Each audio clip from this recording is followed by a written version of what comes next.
would be more than happy to pay that if multi-billion-dollar corporations were also being properly taxed. Which is that as Florida governor in year one, I will push for the first of its kind OnlyFans sin tax. This has nothing to do with capitalism, billionaires extracting all of our wealth. You just hate women. OnlyFans worker, and recently she has become the target of one James Fishback. If the name sounds familiar, James Fishback is running in Florida to replace Governor Ron DeSantis, and he's getting coverage from some random corners of the internet. He is very popular amongst the America First, far-right white nationalist Groyper movement, and for some reason has also appeared in places like Dropsite News because of his interview with Tucker Carlson, where he said that he's going to be holding any funding that goes towards Israel accountable, and I guess that was enough for people to ignore all the other gross shit. But his recent big target, and one that he's getting a lot of traction on, is his new proposal for an incel tax. It's not called the incel tax, but that's effectively what it is. He wants to specifically tax only OnlyFans workers at a very high rate, I believe at 47% of their taxes, and he's only going to be targeting OnlyFans models. And he's been specifically targeting Sophie Rain, who's been speaking out against this, but not in the way you might think, because she's actually come forward to say, I have absolutely no problem paying more in taxes if you are willing to tax billionaires, billionaire corporations, and companies. Are you going to tax OnlyFans at a very high rate because it's a very profitable social media company? Or are you only going to tax the workers who work in these companies because you hate women? And it's the hate women part that I think is pretty clear. And he's been replying to her as creepily as you'd expect. Originally, he was like, hey, Sophie Rain, pay up or quit OnlyFans. As Florida governor, I will not allow a generation of smart and capable young women to sell their bodies online. I'm coming for you, young women. I want to break some news here with you, Joel. I hadn't planned to do this, but allow me to do it, which is that as Florida governor in year one, I will push for the first of its kind OnlyFans sin tax. If you are a so-called OnlyFans creator in Florida, you are going to pay 50% to the state on whatever you so-called earn via that online degeneracy platform. And that money will be used to fund our education system, will be used to fund the crisis pregnancy centers, will be used to fund the first of. So this is what I've been saying for a while, is the real danger with far-right populists and why some people can get fooled by them very easily. I mean, you know, Jank got taken in right away by the idea that, oh, well, Donald Trump is going to operate like a populist. He's not going to do anything in defiance of the MAGA movement, broadly speaking. They don't want forever wars. So if he actually tries to start that stuff, they will revolt and rebel. And that's why we need to side with them and have beers and all that kind of shit. In this case, you have someone who is taking a talking point that you would usually hear relegated to, say, like, I don't know, an AOC or a Bernie Sanders or someone on the more progressive wing, where it's like, hey, by the way, I'm proposing a radical high tax. And you're like, okay, in order to pay for very necessary things in society, such as a school lunch program. And you're like, oh, neat. All right, what's this guy all about? Okay, so my tax is specifically on whores. Yeah, that's right. On harlots, degenerates. I want to make sure that every single woman who sells her body gets taxed into oblivion so no woman is ever encouraged to do so. And so it's like, wait, this has nothing to do with capitalism, billionaires extracting all of our wealth. You just hate women. Oh, that's what this is. Okay, so you're now just going to target workers specifically. That not at all going after the CEO of OnlyFans, who again makes unbelievable amounts of money. If anyone doesn't know this, the average OnlyFans model only earns between $100 to $600 a month, and it's not a unbelievable money-making endeavor where any single woman can decide at any given time, hey, by the way, I'm a woman, I apparently can make like $50 million a year just by doing an OnlyFans, so I'm going to do it. And then he's like, haha, yes, I hear you, incels. We're going to prevent that from happening. No longer will there be a loophole where women can use their bodies to manipulate us men into paying them millions of dollars like is happening here. Its kind mental health czar for men in particular, because men have been told for far too long that they are guilty of masculinity, that they are guilty of all of society's ills. I'm not going to stand for that slanderous lie. What I'm going to do is I am going to end this lie that toxic masculinity is responsible for all the sins and ills of society. If you're by being as toxic as fucking possible. You see, what everyone wants is less of you, less of this shit, less of these men. Yeah, the shitty ass predator men, allegedly. We'll get there. But it's fucking disgusting to see someone sitting there being like, this is about preserving masculinity and doing what's right. And that's why I think we should punish all women. And then it's like, what? I mean, whores. Sorry. OnlyFans, sluts and whores, and they're destroying society, and men are being blamed. That's why I proposed a 50% tax on all OnlyFans models, exclusive in Florida.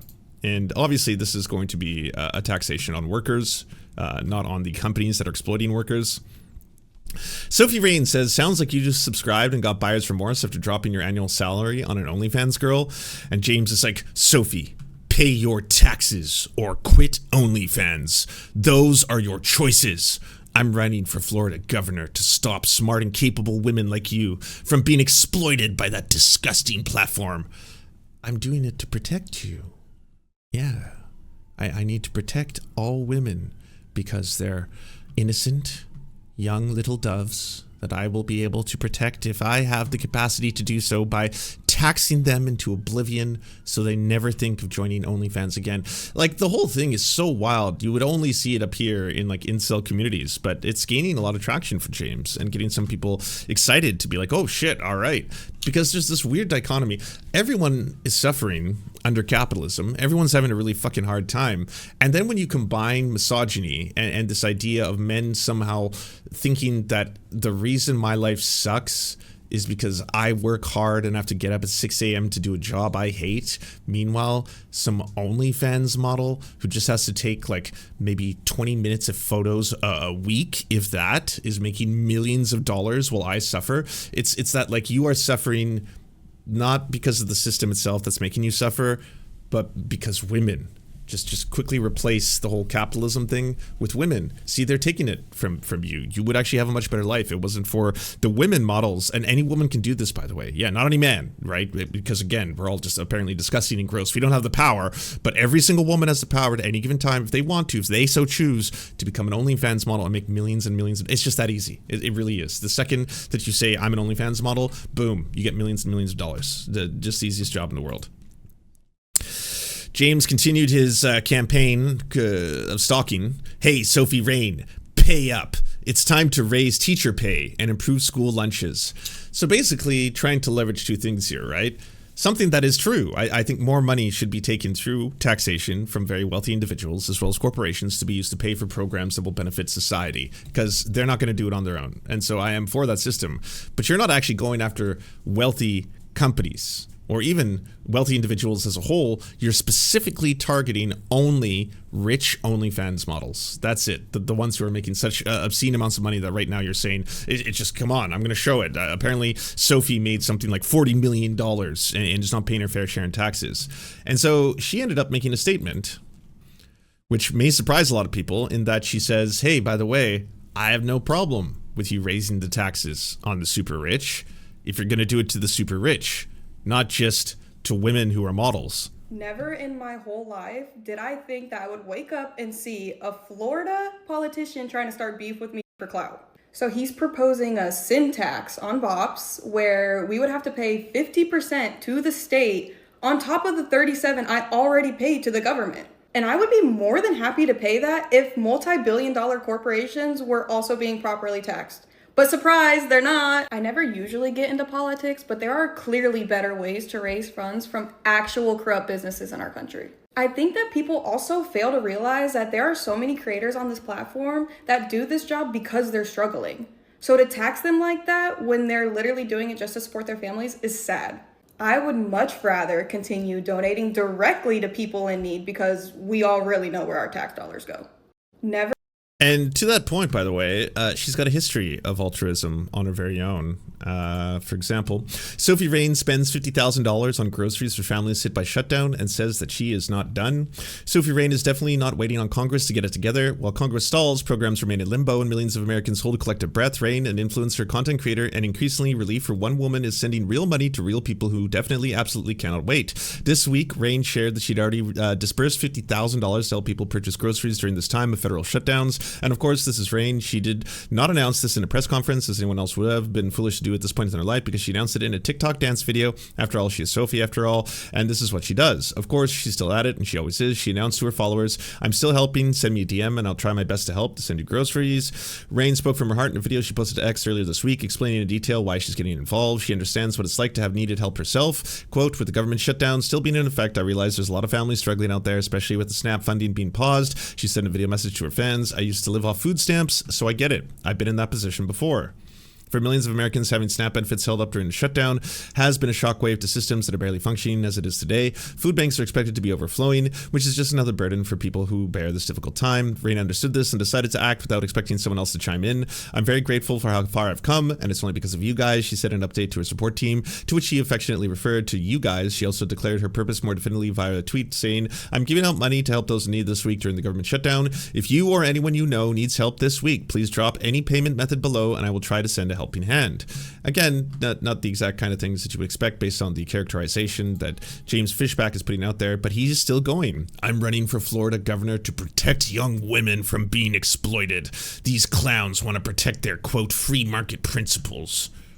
Gubernatorial candidate James Fishback has proposed a 50% sin tax on income earned by OnlyFans creators. The 31-year-old is a political newcomer hoping to succeed Ron DeSantis. Here he is outlining his sin tax proposal in a Monday interview with right-wing YouTube channel NXR Studios. As Florida governor in year... Well, we don't need to hear it again. I think we've all got it. But yeah, it's an incel tax. It's 100% an incel tax. It's not actually trying to tackle any of the problems in society. It's trying to get a lot of people who are already going to be very upset and mad, especially misogynists who are already angry towards women and think they are the cause of all the problems in their life, suddenly be like, "Hell yeah, this is our guy. He's going to go after all those OnlyFans sluts and make sure that they have to go bankrupt and stop them from exposing their bodies and all that kind of stuff. And I won't have to pay for it on my credit card anymore. And my wife won't have to ask why I keep having to pay $17.99 every month for something strange." Don't know what's going on there. Why is it, too, that when people are either interviewing, talking to, or even having conversations with James Fishback, the man who now says that he wants to protect young women from being exploited, not point out his history of exploiting young women? This is a guy who started a debate club for teenagers when he was an adult and ended up dating one of those students. He started a debate club for high school students, ended up dating one of those high school students, and she claims it was when she was a minor.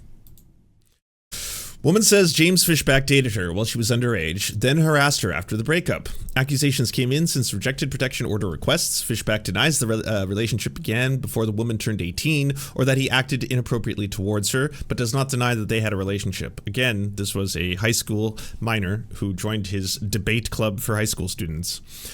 As investment executive James Fishback ramps up a campaign for governor, a review of court filings from this year show that a former employee accused him of starting a relationship with her when she was 17 and then later harassed her, allegations he disputes. In the amended petition for protection orders requested filed in January, a woman named is claiming Fishback initiated a romantic relationship with her in spring of 2022 when she was 17 and he was 27, and explicitly directed her to keep the relationship secret. She said in the amended April filing that she joined the nonprofit Fishback founded Incubate Debate, which runs in-person tournaments for middle and high school students, in 2021 when she was 16 years old. Shortly thereafter, she said he systematically cultivated a relationship with her by increasing opportunities for personal interactions with her. The petition describes his approach as an isolation tactic commonly employed in grooming scenarios. Fishback, who grew up in Broward County, now lives in Madison County, is the CEO of Azoria, a startup asset management firm. He registered with the state in 2023. He's a frequent political commentator and activist, but has never held public office. office. Fishback told Florida Politics by phone that her account of when they broke up and started dating and events that preceded and followed their eventual breakup, including her accusations of stalking and cyberbullying in the since denied petition, are, quote, absolutely false. There was no evidence entered into the record to support the allegation, and I was fully exonerated of any wrongdoing in this case, he said. Ford's allegations remain uncorroborated beyond the statements she submitted in her filings. Of note, the case centered on whether Fishback behaved in a manner that justified issuing a protective order against him, not whether he had an improper relationship with the minor. Under Florida law, the age of consent is 18, though a 16 or 17-year-old may legally consent to sexual activity with an adult no older than 23. He was 27 at the time. Ford's petition did not detail the level of her and Fishback's alleged intimacy when she was underage, and she did not respond to multiple requests for interviews. Not surprising now that there's a lot more, obviously, eyes on the story, considering the fact that he's now running for governor of Florida. But I do find it particularly rich that this is a person who's now using this kind of entire ruse that, hey, by the way, I deeply care about protecting young women. Anyone who says that and then basically wants to control what they do is clearly in the fucking, creep territory at the very bare minimum. But yeah, that notwithstanding, he also has a history of being a potential groomer, pedophile, predator. In real life, where he again founded a debate club for middle and high school students. One of the people who was in that debate club says that she started dating him when she was a minor and he was an adult of 27 years old, and that he started a relationship with her. He does not deny having a relationship with her, just denies the fact that that relationship started when she was underage. Club for high school students, and then date one of them. And if he's like, oh, that was completely unfounded, I was completely exonerated, no wrongdoing, all the allegations are false. It's like, okay, so even if you want to claim that she's lying about the fact that you started a sexual relationship with her when she was 17, you don't deny the fact that you two ended up dating, and there's clearly a position of you being in extreme power here, right? Like, you founded this company, this debate club. She starts working for the debate club. She says that you two enter a sexual relationship when she's a minor, but you deny that. But then at which point you start dating, and then eventually you start seeing each other. There's no question that you, in some level, have groomed her, right? Allegedly, but like still, that's really fucked up. And if he's like, again, I was exonerated, no wrongdoing. Okay, but you dated, and you admit that you dated someone that you met when she was a high school student and was a minor. And then you eventually start dating her, but you met her through the capacity of her being in your debate club and then working for you, and then you putting her obviously in positions where she could have been vulnerable as you potentially were grooming her. That's what's happened here. I mean, that should be the end of the James Fishback story.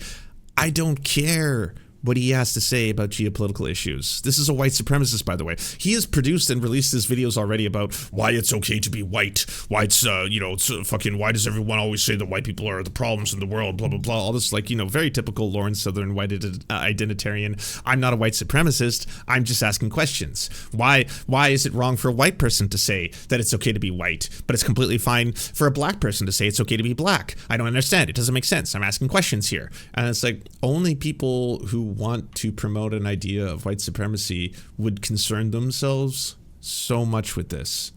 Like, it's not done in good faith. There's no one in good faith coming forward and being like, I have some genuine concerns about the relationship between systemic racism, bigotry, prejudice, how we sometimes vilify people who may not even be knowing that they are in fact part of a group that has some kind of advantage in society, whatever that be. That's not what this is about. This is about you being like, it's okay to be white, and we want more white people to know that, and we want more white people to realize that we are actually being attacked and oppressed and genocided, and they're coming after us, and the white genocide is real. That's what it's always been around. Anyone who wants to hang around with teenagers, if you're not a teenager yourself, is weird. Also, like, that's kind of my view. I don't get it. I don't understand why. It's just like, oh, well, as part of my altruism, I just want to hang out with teenagers all day as a nearly 30-year-old man. And it's like, okay, you just really, really care about high school debate more than anything else in life. Aren't you an investment banker? Shouldn't you be investing in things that are going to obviously produce you an ROI, a financial return? Like, I don't understand the point. If you're saying you're doing this out of altruism, why did you start dating one of the people that you were altruistically trying to help, promote some kind of high school debate team course on? Like, Jesus Christ. These movies would not be possible without the support of our executive producers, Political Papi, Monty Mondi, Words Greenwood, Riley and Anna, Sebastian Demmel, Omni, Roller Dragon, White 185, Preston Kroll, Anna Loves Riley, Comrade Junkie, Tigwick, Period, Stellar Gwyn, Bobby Lasers, Doug Caddy, Addercap, Hagbard Celine, Soulcar, Everything Important, Blue, And a huge thank you to everyone else whose names you see on the screen right now. The show would not be possible without them. And once again, if you have $1 to spare, go check out patreon.com/theserf.